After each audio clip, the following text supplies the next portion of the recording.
তো এই গল্পে শুরু হয় 2174 সাল থেকে, যেখানে আমাদের গ্রহ মানে পৃথিবীর জনসংখ্যা এত বেশি বেড়ে গিয়েছিল, মানুষ কোনোভাবেই খাবার দাবার পাচ্ছিল না। খাবার দাবারের জন্য মানুষ রাস্তায় রাস্তায় দৌড়াদৌড়ি করছিল, খাবারের অনেক বেশি সংকট দেখা দিয়েছিল। তখন পৃথিবীর সমস্ত বিজ্ঞানীরা মিলে এমন একটা সিদ্ধান্ত নিয়েছিল যেটা সবাইকে পুরোপুরি শক করে দিয়েছিল। আসলে তারা রিসার্চ করে ফাইনালি একটা গ্রহ খুঁজে বের করে ফেলেছিল, যেই গ্রহের নাম ছিল ট্যানিস। যেই গ্রহটা দেখতে আমাদের পৃথিবীর মতোই ছিল, সেখানে গিয়ে মানুষ আবারও নতুন করে জীবন শুরু করতে পারবে। এই জন্য মানব জীবনকে সারা জীবনের জন্য বিলুপ্তি হওয়া থেকে বাঁচাতে তারা ফাইনালি সেখানে যাওয়ার সিদ্ধান্ত নেয়। এই জন্য তারা একটা স্পেসশিপ বানিয়ে ফেলে, যেটা খুবই আধুনিক এবং বিশাল আকৃতির ছিল, যার নাম রাখা হয়েছিল আলিজিও। এই মেগা স্পেসশিপের মধ্যে নিরীহ 60,000 মানুষকে ধরে এনে স্পেসশিপে তোলা হয়, আর তাদেরকে পাঠিয়ে দেওয়া হয় নতুন সেই গ্রহ মানে সেই ট্যানিসের উদ্দেশ্যে।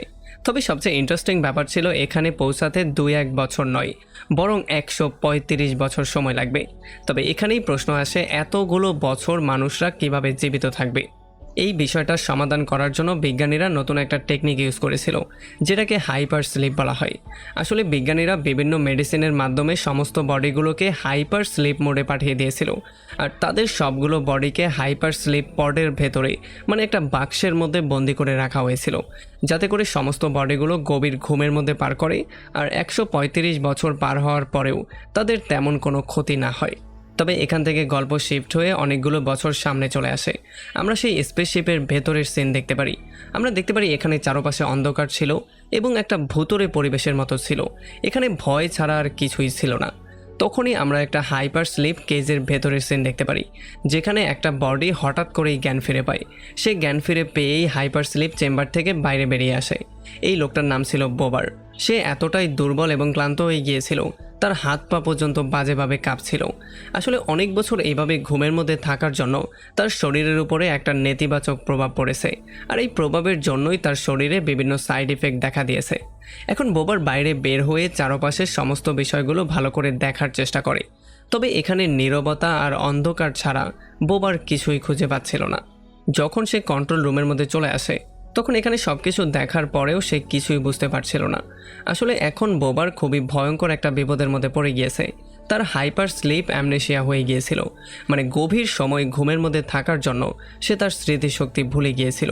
যদিও তার অল্প অল্প করে মনে আসছিল সে একজন ইঞ্জিনিয়ার ছিল, তবে সে এই জিনিসটা বুঝতে পারছিল না যে তার সাথে যেই 60,000 মানুষ এসেছে তারা এখন কোথায় আছে।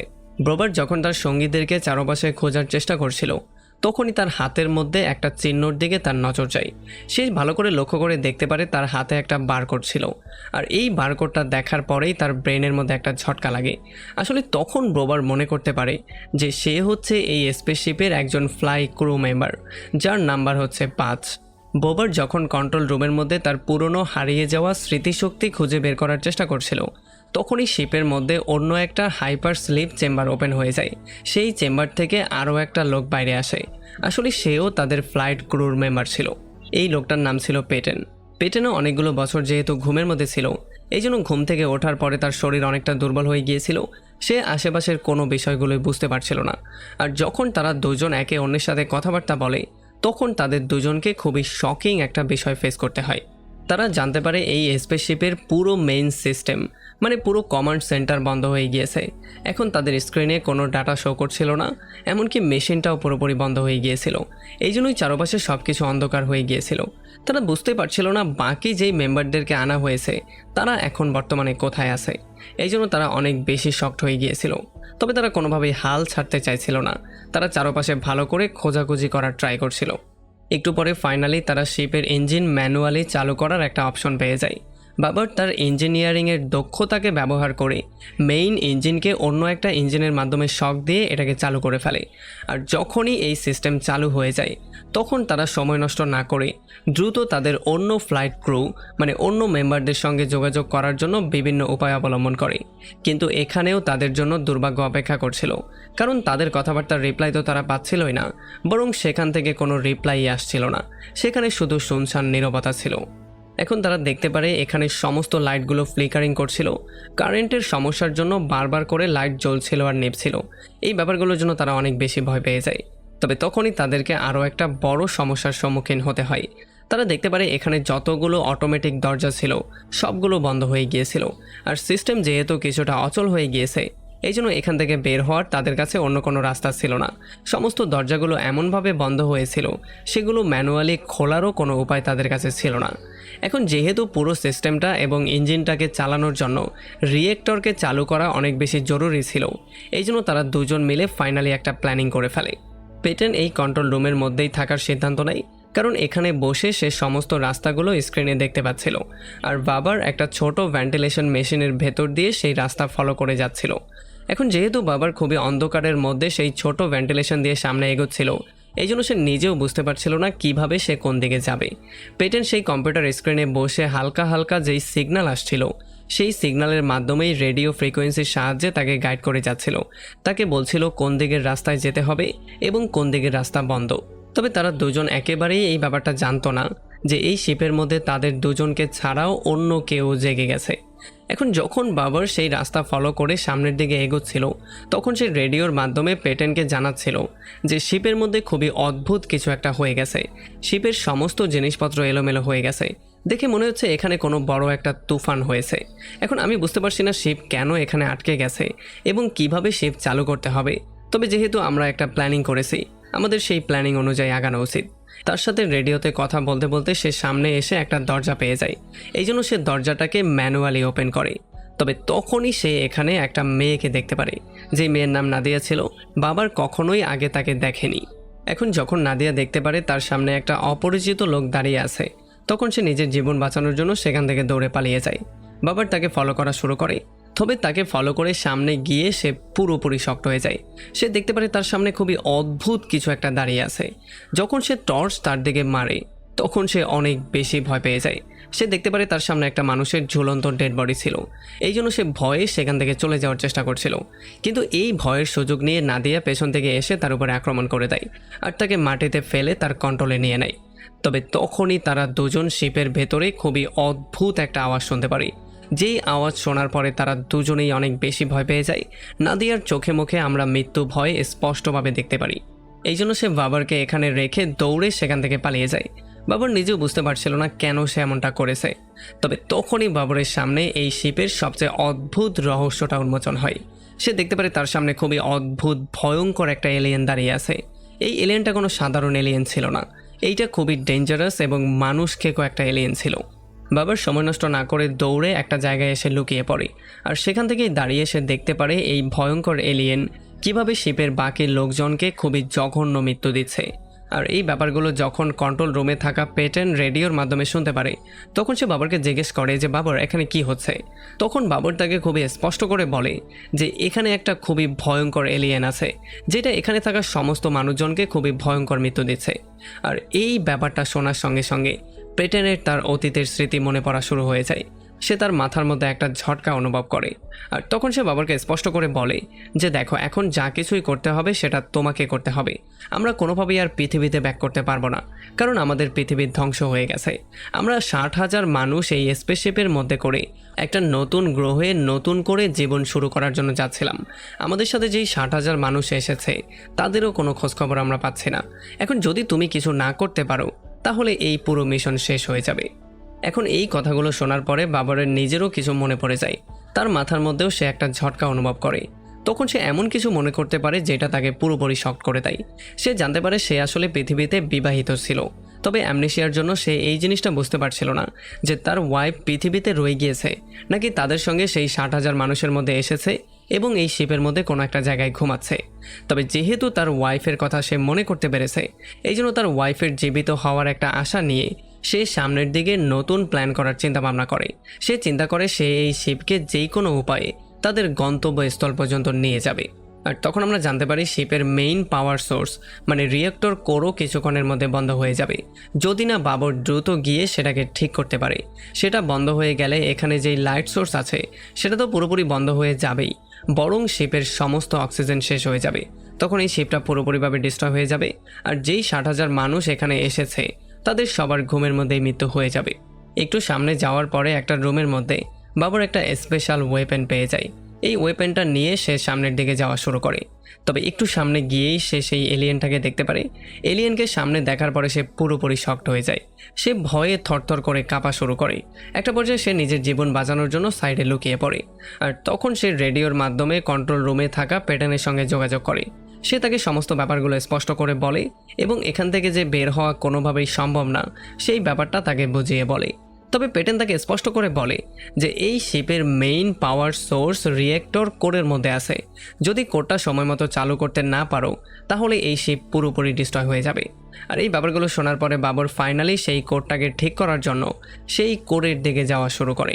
তবে একটু সামনে যাওয়ার পরেই বাবর পুরোপুরি শকড হয়ে যায়। সে দেখতে পারে তার সামনে একটা লোক উল্টো হয়ে ঝুলছিল। যখন সে এই লোকটাকে মৃত মনে করে তার কাছে যায় তখন হঠাৎই সে দেখতে পারে সেই লোকটা চোখ খুলে ফেলেছে। এই জন্য সে অনেক বেশি ভয় পেয়ে যায়। এই লোকটা যেহেতু জীবিত ছিল এই জন্য বাবর তাকে উদ্ধার করার জন্য রশিটা কেটে নিচে নামিয়ে আনে। কিন্তু তাদের কথাবার্তা শোনার পরে সেই ভয়ঙ্কর এলিয়েন তার দিকে দৌড়ে আসা শুরু করে। তবে এইবার একটা এলিয়েন ছিল না, বরং কয়েকটা এলিয়েন তাদের দিকে দৌড়ে আসছিল। বাবর তার নিজের জীবন বাঁচানোর জন্য দৌড়ে সেখান থেকে পালানো শুরু করে দিয়েছিল। তবে এলিয়েনরাও তাকে ধরার জন্য ফুল স্পিডে তার পেছনে দৌড়াচ্ছিল। একটা পর্যায়ে বাবর গিয়ে কোনো রকমে নিজের জীবন সেভ করে ফেললেও যেই লোকটাকে সে একটু আগে সেভ করেছে সেই লোকটাকে এলিয়েনরা ধরে ভয়ঙ্কর একটা মৃত্যু দেয়। বাবর এলিয়েনদের থেকে পালানোর জন্য এখান থেকে এসকেপ করার অনেক রকম প্ল্যানিং করে, কিন্তু একটা পর্যায়ে সে এমন একটা জায়গায় আটকা পড়ে যায় যেখান থেকে বের হওয়া তার জন্য প্রায় অসম্ভব ছিল। মনে হচ্ছিল এখানে তার মৃত্যু নিশ্চিত হয়ে যাবে। তবে তখনই মন নামের একটা আসল ওয়ারিয়র এসে বাবরকে সেভ করে ফেলে। মন খুবই চালাক একজন মানুষ ছিল, তবে তার ভাষা সম্পূর্ণ ভিন্ন ছিল। মানে তার ভাষা বাবর কোনোভাবেই বুঝতে পারছিল না। এই জন্য বাবর তাকে সেখানে রেখেই সামনের দিকে যাওয়া শুরু করে। আর একটা পর্যায়ে অনেক দূরে গিয়ে সে একটা বিশাল বড় দরজা দেখতে পারে। তবে যখনই সে দরজাটা ওপেন করে তখন নাদিয়া নামে সেই মেয়েটা যার সঙ্গে সে আগেও দেখা করেছিল সে এসে তার উপরে ভয়ঙ্কর আক্রমণ করে দেয়। যদিও বাবর নিজেকে বাঁচানোর জন্য তার সঙ্গে ফাইট করছিল, কিন্তু তখনই এখানে মন চলে আসে। এইবার তাদের তিনজনের মধ্যে ভয়ঙ্কর মারামারি শুরু হয়ে যায়। কিন্তু তখনই বাবর জোরে চিৎকার করে তাদের দুজনকে থামায়। তাদের দুজনকে বলে যে যদি তোমরা জীবন নিয়ে এখান থেকে বেঁচে যেতে চাও তাহলে আমার সঙ্গে কোঅপারেট করার চেষ্টা করো। এইভাবে মারামারি করে আমরা কোনোভাবেই বাঁচতে পারবো না। এগুলো শোনার পরে তারা দুজন ফাইনালি শান্ত হয়। আর নাদিয়া তাকে জিজ্ঞেস করে যে তুমি কি শিপের ইঞ্জিনিয়ার, তুমি কি শিপটাকে আবারও নতুন করে চালু করতে পারবে? তখন বাবর ফুল কনফিডেন্স নিয়ে বলে যে হ্যাঁ আমি এটা করতে পারবো। এই জন্য ফাইনালি নাদিয়া শান্ত হয়ে যায়। আর এরপরে বাবর তাদের দুজনকে নিয়ে সামনের দিকে যাওয়া শুরু করে। তখনই সেই ভয়ঙ্কর এলিয়েনরা তাদের উপরে আবারও এসে আক্রমণ করে দেয়। তারা কোনো রকমের নিজের জীবন বাঁচানোর জন্য শেষ মুহূর্তে দরজাটা ম্যানুয়ালি লক করে দেয়। এরপরে যখন তারা মধ্যে আসে তখন বাবর দেখতে পারে এখানে খুবই আধুনিক একটা ল্যাব বানানো ছিল। তখন নাদিয়া বাবরকে বলে যে আমি এই শিপের মধ্যে কয়েক বছর ধরে জীবিত আছি, এই জন্য আমি নতুন গ্রহ মানে ট্যানিসে গিয়ে জীবন নতুন করে শুরু করার জন্য নতুন নতুন কিছু জীবজন্তুর উপরে নানান রকম এক্সপেরিমেন্ট করছি। এরপরে নাদিয়া বাবরকে একটা জীবিত জীব খাওয়ার জন্য দেয়। আর যেহেতু বাবরের কাছে অন্য কোনো অপশন ছিল না এই জন্য সেই জীবিত জীবটা খেয়ে ফেলে। অন্যদিকে কন্ট্রোল রুমে থাকা লেফটেন্যান্ট প্যাটেন হঠাৎই একটা ভয়ঙ্কর আওয়াজ শুনতে পারে। এটা শুনে সে অনেক বেশি ভয় পেয়ে যায়। এই জন্য সে নিজের প্রোটেকশনের জন্য হাতে একটা লাঠি উঠিয়ে নেয়।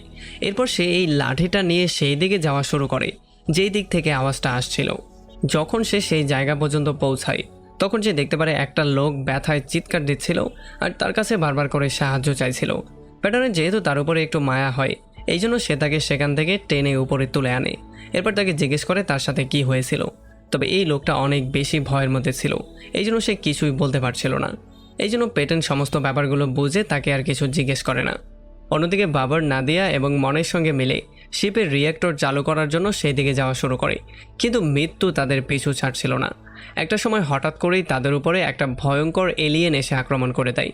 বাবর যখন তার থেকে বাঁচার জন্য অন্যদিকে যাওয়ার চেষ্টা করছিল তখনই তার পা পিছলে যায় এবং সে সোজা একটা গর্তের মধ্যে পড়ে যায়।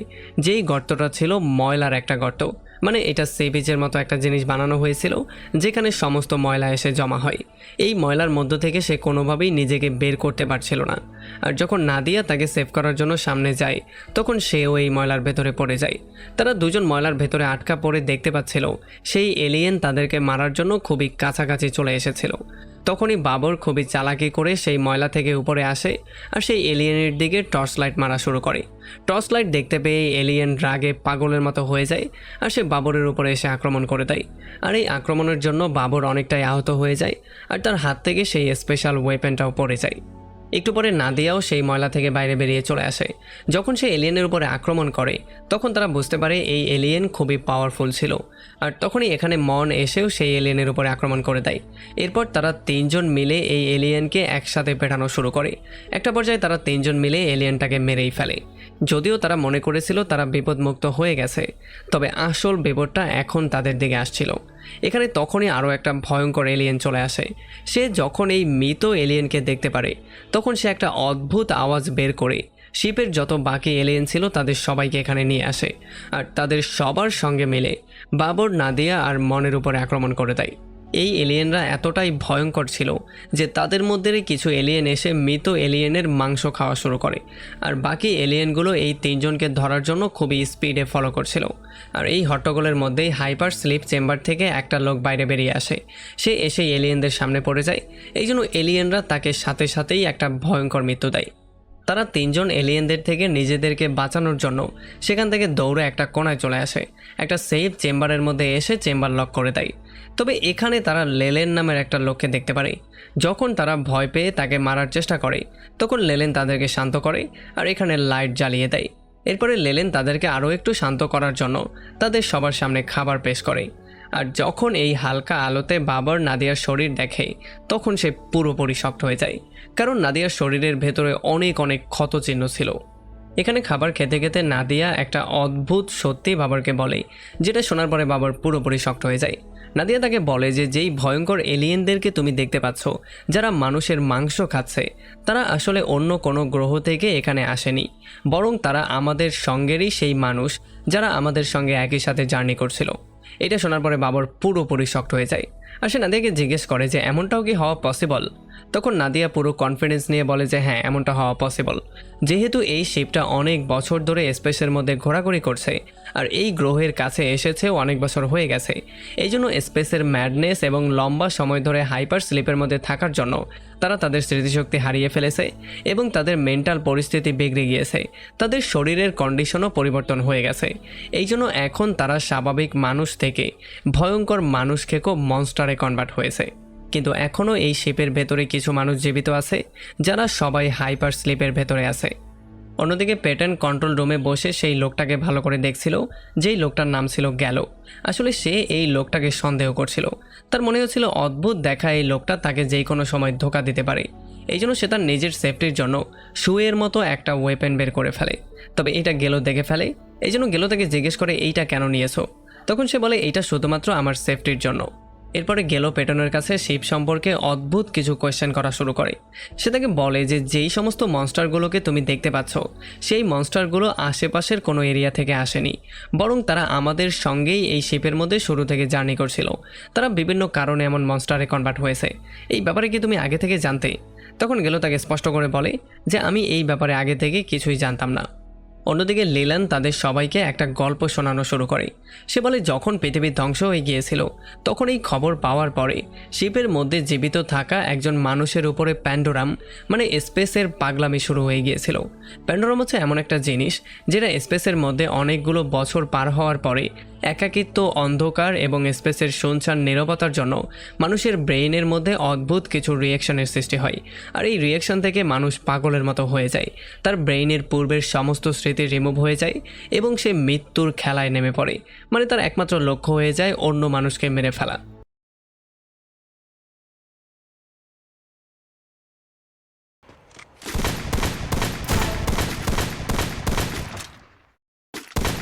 Dominating.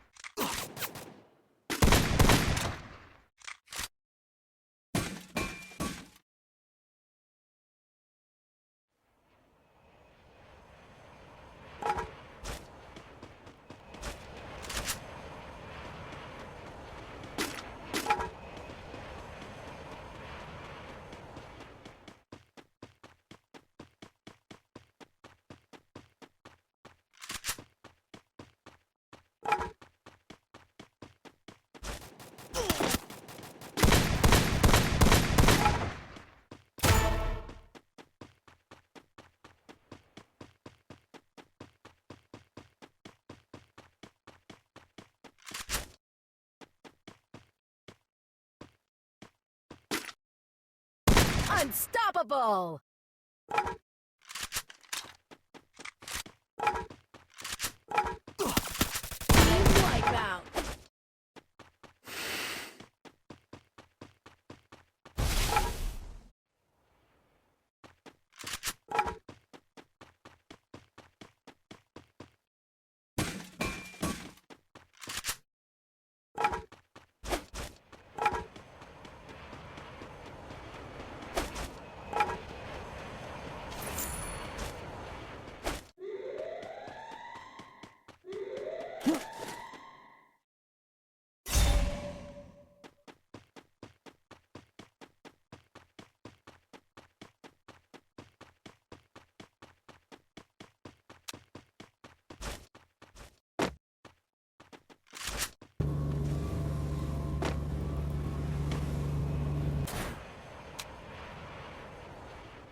Killing spree!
Killing spree! Killing spree!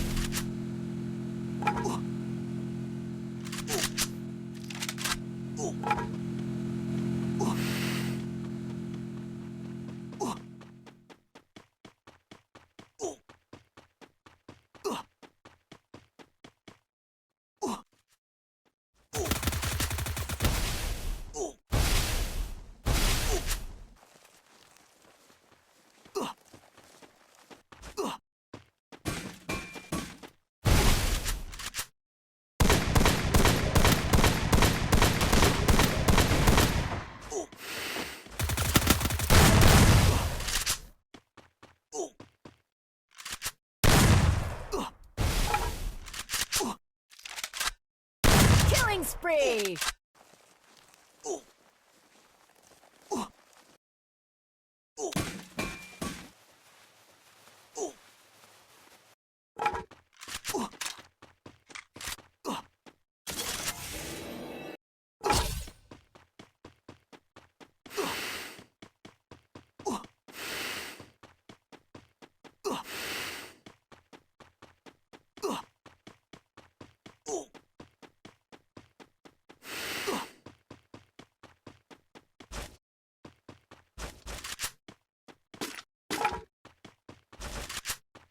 Killing spree!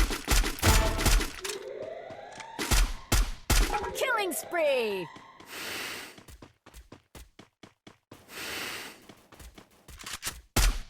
Killing spree!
Killing spree!